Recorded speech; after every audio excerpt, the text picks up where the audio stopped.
And we have team coverage tonight of the stay-at-home order, from the push to create a new Central Coast region to the impact it's having on businesses.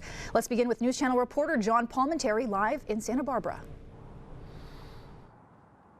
And the public and elected officials are digging in their heels unlike anything we ever see when it comes to the strict COVID-19 rules that we have in place now, almost to the point of being defiant.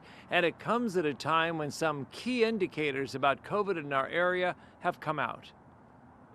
Over half of the COVID-19 hospitalizations were over 50 years old. Santa Barbara County has gone deeper into its COVID-19 cases to find out who's getting it, who's dying from it, and how long people are in the hospital. COVID-19 has disproportionately impacted communities of color, not only in our community, but across the state and across the country, highlighting racial disparities. Speaking to the Board of Supervisors, the public health director says the most hospitalizations are 5 days or less. The most vulnerable are those with a chronic health condition or 2 or more medical conditions present.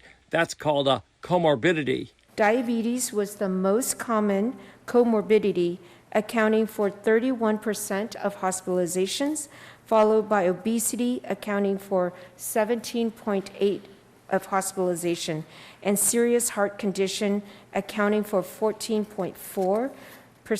As much as this is a health issue, this is also an economic issue. Many businesses that are closed or partially closed right now say they need financial relief immediately. Business owners filled the supervisors' phone lines with emotional comments about financial survival and the loss of life savings looming ahead with the latest setback and limited stay-at-home orders. It was uncomfortably disturbing to hear. We heard a cry of desperation and pain and anguish in our community. And within this, the unclear message why the Tri-Counties are counted in the Southern California region, now facing these strict orders. We've had compliance and support by our population, and it's as if we're being punished for having behaved well. As with Ventura and San Luis Obispo counties, a letter to ask to be separated out is now on its way to the governor and state health officials. The pain and suffering that people are going through and the trauma to their lives is real and significant, and it gives me great urgency, great sense of urgency that we move forward as fast as possible. And we're down here along Cabrillo Boulevard where there's many hotels with hardly a light on, and that's another indicator of how people aren't traveling and hotels are not allowed to take in anybody but essential workers.